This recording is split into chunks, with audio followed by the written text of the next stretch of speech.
The manila folder was buried under 4 years of tax returns and Lisa's medical bills. I almost threw the whole box away when I was cleaning out the garage last Saturday.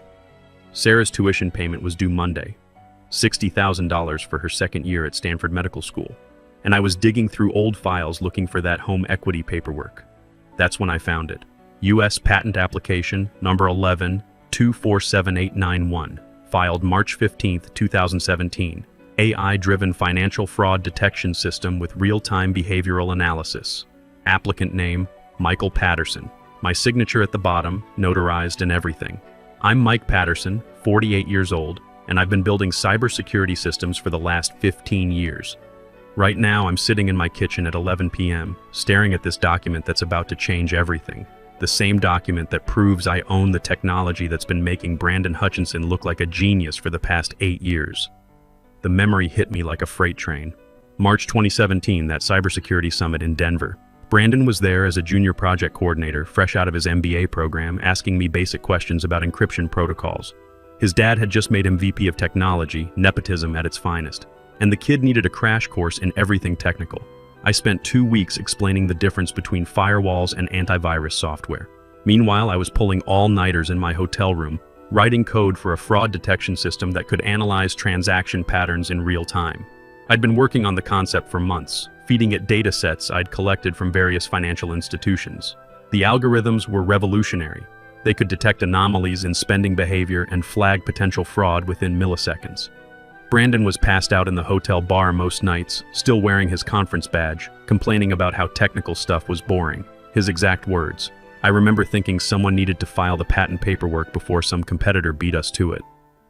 Legal was backed up until Q4, so I did it myself. Used my personal credit card for the filing fee, figured I'd expense it later. But then the company went through that merger scare. Layoffs hit the engineering department, and everyone forgot about documentation. I kept quiet, kept working, watching Brandon stumble his way through technical presentations using slides I'd created. The fraud detection system went into production 6 months later with Brandon's name all over the architecture documents. For 8 years, I watched him take credit for my work. Every investor meeting, every conference presentation, every tech blog interview, Brandon talking about his revolutionary approach to AI-driven fraud prevention. The system was processing millions of transactions daily, preventing an average of $2.8 million in fraudulent charges per month. Brandon got promoted twice on the strength of that technology. And me, I stayed in the same senior architect role, getting annual reviews about how I was great at execution but needed to work on leadership presence. Last month, Brandon actually told the board that I was more of a maintenance guy than an innovator. I was sitting in the back of that conference room, listening to him describe the system architecture like he'd invented it himself. The breaking point came 2 weeks ago. Sarah called me from Stanford, stressed about tuition deadlines and whether she should take out additional loans. Medical school debt was already going to be crushing. We were looking at $240,000 total by graduation. I'd been covering most of it from my salary and Lisa's life insurance, but money was getting tight. That same week, Brandon announced he was buying a second vacation home in Aspen. Posted pictures on LinkedIn about investing in work-life balance. The kid was making 3 times my salary, driving a Tesla, taking ski trips every quarter. All while I was driving a 2019 Honda Civic and calculating whether I could afford to replace the water heater. Lisa would have been furious. My wife never tolerated anyone taking advantage of people, especially not some privileged executive who confused daddy's money with actual talent. She died 4 years ago, cancer, and I still hear her voice sometimes when I'm dealing with corporate politics. Mike, stop being so nice. Stand up for yourself. The patent document was like finding buried treasure. I spread it out on my kitchen table next to my laptop and started cross-referencing the filing date with company records. The patent was submitted 8 months before Brandon even joined the fraud prevention team. Every algorithm, every machine learning model, every optimization technique, all documented and legally protected under my name. I called Alex, one of the junior developers I'd been mentoring. Kid was sharp, reminded me of myself 20 years ago. And he'd been getting frustrated watching Brandon take credit for the team's innovations.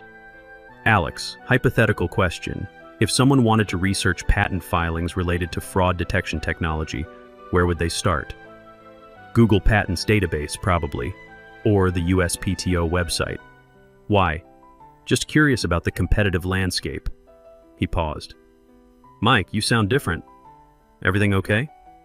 Yeah, just thinking about some old projects.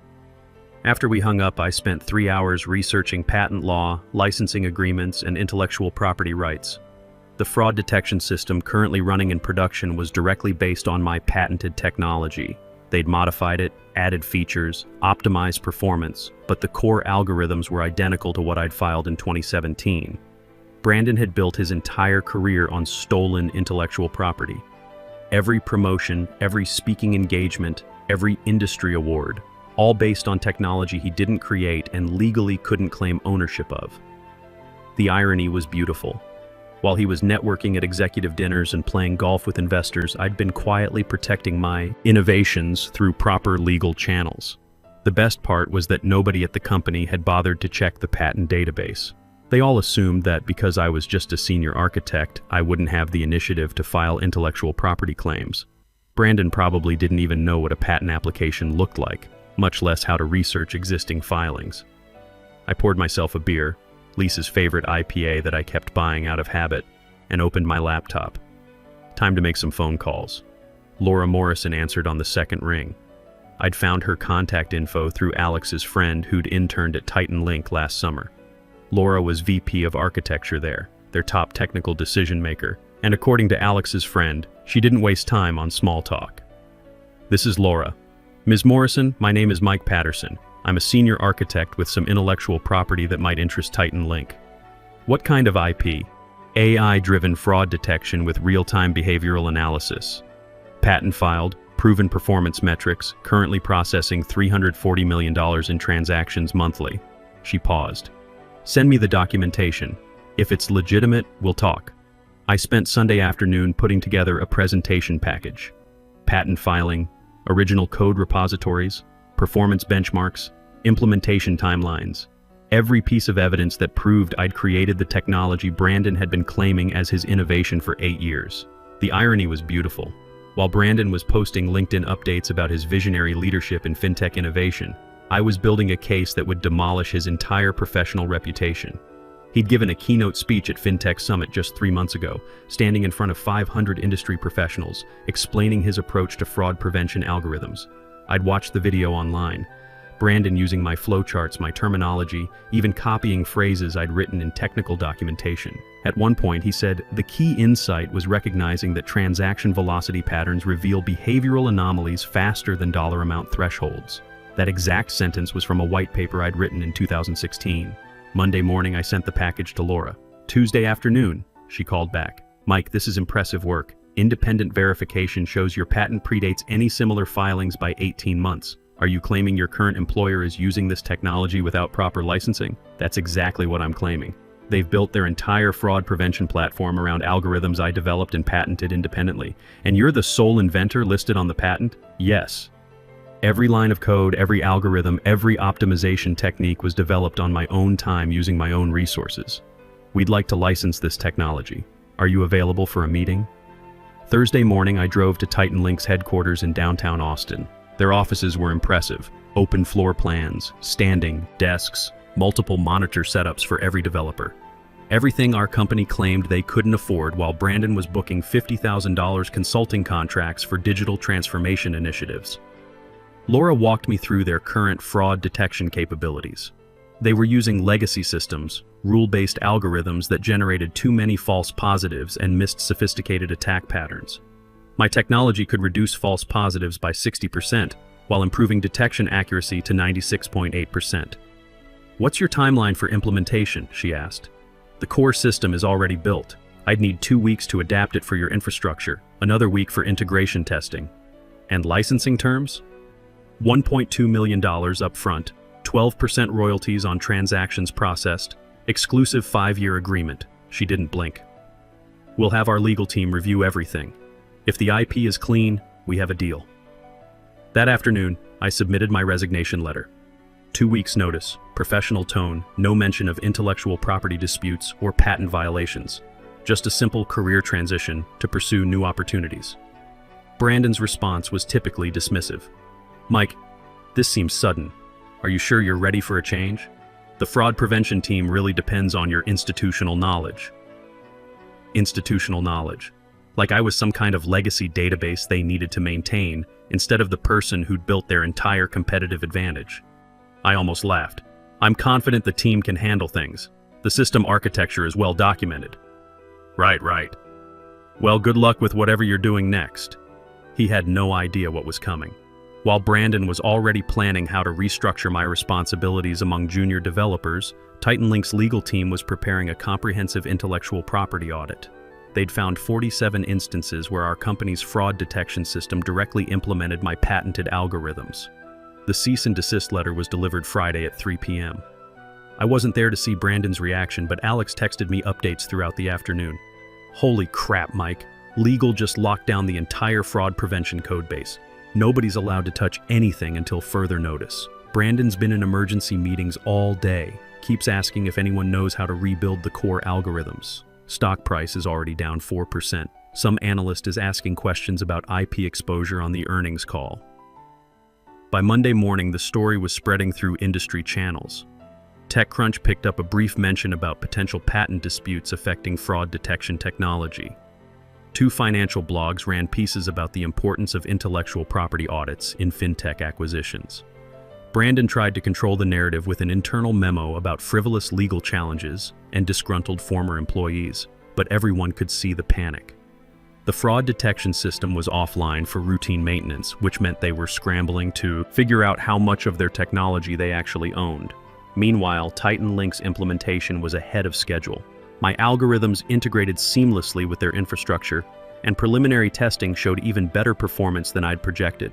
Response times were 40% faster, accuracy was up to 97.2%, and the system could handle twice the transaction volume of our old implementation. Sarah called Tuesday evening, excited about an email from Stanford's financial aid office. Apparently, they'd identified some additional merit-based assistance for students whose parents worked in technology innovation. The timing was perfect. I'd be able to cover her tuition without touching the licensing advance from TitanLink. Dad, this is amazing. How did you manage to qualify for innovation grants? Just some patent work I've been doing? Technical stuff. You filed a patent? That's incredible. Mom always said you were too modest about your accomplishments. Lisa would have been proud, not just about the money or the career move, but about finally standing up to corporate politics and claiming credit for my own work. She'd always pushed me to be more assertive, to stop letting other people take advantage of my technical skills and quiet personality. The best part was watching Brandon try to explain the situation to investors and clients. How do you tell people that your flagship technology might disappear overnight because you never bothered to verify who actually owned it? The company's emergency board meeting was scheduled for Thursday morning. Alex kept me updated through encrypted messages. He'd learned to be careful about corporate surveillance after watching several colleagues get fired for inappropriate communications over the years. They brought in external IP lawyers from Dallas, 3 guys in $2,000 suits carrying briefcases that probably cost more than my car. Brandon's been locked in the conference room for 6 hours. Any word on what they're finding? Nothing official, but Janet in legal looks like she's about to throw up. She keeps printing documents and shredding them immediately. The beauty of intellectual property law is that it doesn't care about corporate hierarchies or family connections. Code doesn't lie, timestamps don't play favorites, and patent filings create an immutable record of innovation. Brandon could charm investors and impress board members, but he couldn't retroactively invent a time machine to file patents before I did. Meanwhile, TitanLink's legal team was having a field day. They'd identified not just the core fraud detection algorithms, but 23 related optimizations and 14 subsidiary features that all traced back to my original patent filing. Each implementation represented additional licensing violations, each carrying potential damages in the millions. I got a call from William Hutchinson himself that evening. Brandon's father, the CEO, voiced tight with barely controlled anger. Mike, I think we need to discuss this situation like reasonable adults. What situation is that, Mr. Hutchinson? This patent claim. I'm sure we can work something out that benefits everyone. I'm not interested in working anything out. I'm moving forward with my new career. Look, Brandon speaks very highly of your technical contributions. Maybe we undervalued your role in developing this technology. Maybe? William, your son has been claiming credit for my work for 8 years. He's given keynote speeches about algorithms he couldn't code if his life depended on it. Silence on the other end. Then, What would it take to make this go away? Nothing. Because this isn't going away. Your company stole my intellectual property, built your competitive advantage around it, and profited for nearly a decade. Now you get to face the consequences. The lawsuit they threatened never materialized. Their IP lawyers took one look at the patent documentation, the timeline evidence, and the clear implementation matches, then advised immediate settlement discussions. Fighting a patent infringement case they couldn't win would only generate more negative publicity and legal costs. By Friday afternoon, 3 major clients had put their contracts on hold pending resolution of the IP dispute. Norris Financial, their biggest enterprise customer, issued a public statement about evaluating alternative fraud prevention providers due to concerns about technology stability and legal exposure. The junior developers started jumping ship almost immediately. Alex resigned Monday morning, citing lack of confidence in technical leadership. 2 other senior engineers followed by Wednesday. These weren't kids fresh out of college. They were experienced professionals with 10 to 15 years in cybersecurity who'd watched Brandon take credit for their innovations too many times.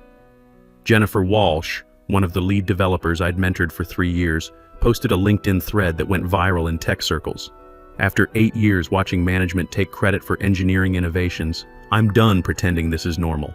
The fraud detection system everyone thinks was revolutionary? That was Mike Patterson's work from day one.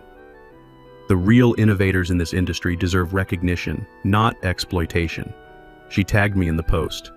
Within 24 hours, it had 20,400 likes and 340 comments from other developers sharing similar experiences. Industry veterans started rallying around the story, sharing their own examples of technical professionals getting undermined by non-technical executives. Brandon tried damage control with his own LinkedIn post about collaborative innovation and team success, but the comments section destroyed him. Someone had dug up his keynote speech from FinTech Summit and posted side-by-side comparisons with my original technical documentation. Every slide, every diagram, every key insight, all traceable to work I'd published months or years before Brandon even understood the concepts. The most damaging comment came from Dr. Sarah, a respected AI researcher at MIT. I reviewed the patent filing and implementation details. This is clear-cut intellectual property theft. The financial industry should be concerned about working with organizations that don't respect IP rights. TitanLink's system went live the following Monday with zero fanfare and maximum impact.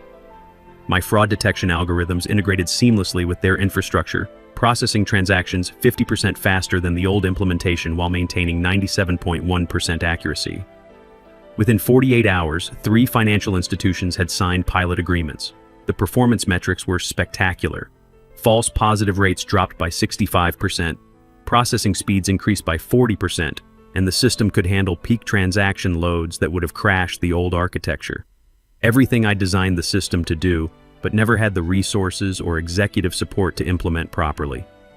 Sarah called that evening, excited about her latest microbiology exam results, but more interested in the industry buzz around my patent story. Dad, everyone in my study group is talking about your situation. Apparently it's becoming a case study in intellectual property law classes. Really? Yeah, and not just the legal aspects. One of my friends is doing her MBA thesis on how technical talent gets exploited in corporate environments. She wants to interview you. I'm not sure I'm ready for academic analysis. Dad, you're not just standing up for yourself, you're standing up for everyone who's ever had their work stolen by incompetent management. Mom would say that's worth talking about. Lisa always believed that doing the right thing had a ripple effect. Stand up to bullies, support your colleagues, protect your innovations. Not for revenge, but because someone has to draw the line. She'd spent her last months encouraging me to be more assertive, to stop letting corporate politics undermine my contributions to the field.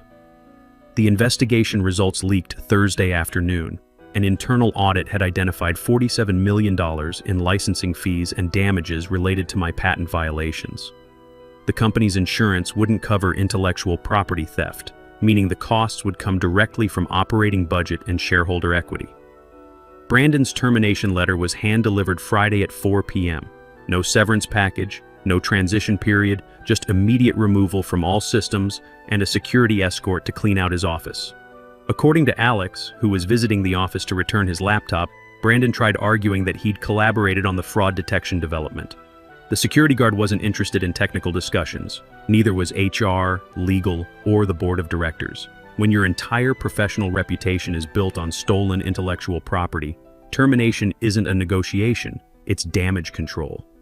Titan Link offered me the chief security architect position before my non-compete period was even over. Real equity, actual decision-making authority, and a team of developers who understood the difference between innovation and buzzword presentations. The salary was 40% higher than my old job, but more importantly, they valued technical expertise over political connections. My first day at Titan Link felt like stepping into a parallel universe where engineers were treated as professionals instead of interchangeable resources. The development team had individual offices, dual monitor setups, and unlimited conference budgets for continuing education. Laura Morrison introduced me to the executive team as the architect who's going to revolutionize our fraud detection capabilities. Within 2 weeks, we had 6 financial institutions requesting pilot programs. The fraud detection system was processing 2.3 million transactions daily with 97.4% accuracy and false positive rates below 2%. Banks were seeing immediate cost savings from reduced manual review requirements and improved customer satisfaction from fewer legitimate transactions getting flagged.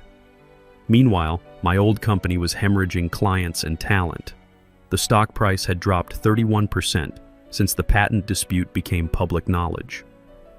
2 more enterprise customers terminated their contracts, citing concerns about technology stability and potential service disruptions. The board fired William Hutchinson 3 months after Brandon's termination, bringing in an outside CEO to manage the crisis. Alex joined Titan Link in January as a senior developer. During his exit interview, he'd mentioned that the remaining fraud detection team was spending 60–70% of their time maintaining legacy code they didn't understand. Without institutional knowledge about the core algorithms, simple updates were taking weeks instead of hours. Mike, you should see the mess they're trying to patch together. 3 different consulting firms, each proposing different approaches to rebuild the fraud detection system. None of them understand the underlying mathematics. How much are they spending on consultants? Last I heard, about $200,000 per month. And they're not even close to functional equivalence with what you built. The irony was perfect. Brandon had dismissed me as not leadership material while building his entire career on technology he couldn't recreate, maintain, or even properly explain. Now they were paying consultants 10 times my old salary to attempt reverse engineering my work. The industry recognition started building momentum in unexpected ways. Dr. Sarah from MIT invited me to guest lecture in her AI ethics course about intellectual property protection for technical professionals. The lecture hall was packed, 200 graduate students plus faculty from computer science, business, and law departments. Intellectual property theft isn't just about money, I told them. It's about respect, recognition, and the fundamental relationship between innovation and ownership. When executives claim credit for work they didn't do, they're not just stealing from individuals, they're undermining the entire incentive structure that drives technological progress. The questions afterward were intense. MBA students wanted to understand the business implications, computer science students were interested in patent strategy, and law students were analyzing the broader precedent. One student asked the question that had been bothering me for months. Do you think Brandon knew he was stealing your work, or did he genuinely believe he'd contributed to the innovation? Honestly, I think he convinced himself that management and technical contribution were equivalent. He managed the team that implemented my algorithms, so in his mind, he deserved credit for the innovation. It's a common problem in technology companies, confusing coordination with creation. Sarah attended the lecture, sitting in the back row with her study group. Afterward, she introduced me to her friends as my dad, the patent guy. One of them was working on that MBA thesis about technical talent exploitation and had some sobering statistics. Based on patent filings and corporate credit attribution, we estimate that 60–70% of technical innovations get credited to non-technical managers. It's especially pronounced in companies where engineers don't have equity participation or formal IP sharing agreements. The numbers were depressing, but not surprising. How many other developers were watching their innovations get rebranded and resold by executives who couldn't code a simple loop? How many potential breakthroughs were getting buried because the actual inventors didn't have the political skills to claim credit? The CyberSec conference keynote invitation came in March. They wanted me to speak about innovation, attribution, and industry ethics at the main auditorium session. 800 security professionals plus streaming audience of several thousand more. The biggest speaking opportunity of my career. And they specifically requested that I address the patent dispute directly. I spent weeks preparing not just the technical content, but the broader message about professional respect and intellectual honesty. Lisa always said that if you're going to take a stand, make sure it's worth the effort. This wasn't just about my patent anymore, it was about changing how the industry treated technical talent. The day before the keynote, I got a text from an unknown number. "Mike, this is Brandon. Can we talk?" I stared at the message for several minutes before responding. "There's nothing to discuss. I made mistakes. I'm sorry. This whole situation got out of hand. The situation got resolved exactly as it should have. I'm trying to rebuild my career. Industry people won't even return my calls." I didn't respond. Brandon had spent 8 years building his reputation on stolen work, collecting promotions and speaking fees based on innovations he didn't create. The fact that his professional network had evaporated wasn't my problem. It was the natural consequence of intellectual dishonesty catching up with him. The keynote went better than I'd hoped. I opened with the patent story, but focused most of the presentation on practical advice for protecting intellectual property and building genuine technical leadership. The audience was engaged, asking detailed questions about patent strategy, documentation practices, and managing corporate politics as a technical professional. During the Q&A, someone asked about forgiveness and second chances for executives who'd made attribution mistakes. I thought about Brandon's text message before answering. Intellectual property theft isn't a mistake. It's a choice. When someone repeatedly claims credit for work they didn't do, presents innovations they didn't create, and builds their career on stolen contributions, that's not an oversight, it's fraud. The technology industry will be healthier when we stop making excuses for that behavior. The applause was sustained and genuine. After the session, dozens of people approached with their own stories of innovation theft, patent disputes, and corporate credit grabbing. The problem was endemic, but most technical professionals felt powerless to fight back against well-connected executives. Walking to my car afterward, I thought about the long arc from that night in my garage, finding the patent documentation, to this moment of industry recognition. The revenge had been satisfying, but the real victory was bigger than personal vindication. It was about changing the conversation around technical contribution and professional respect. Sarah called while I was driving home. "Dad, I watched the live stream. Mom would have been so proud. You didn't just win, you made it matter for other people too." She was right. The patent was still generating royalties, Titan Link was thriving, and Brandon was learning to live with the consequences of building his career on other people's work. But the most important outcome was that other technical professionals were starting to stand up for themselves, document their innovations, and demand appropriate recognition. At 48 years old, I'd finally learned that being indispensable to the wrong people is worthless. Being respected by the right people, that's everything.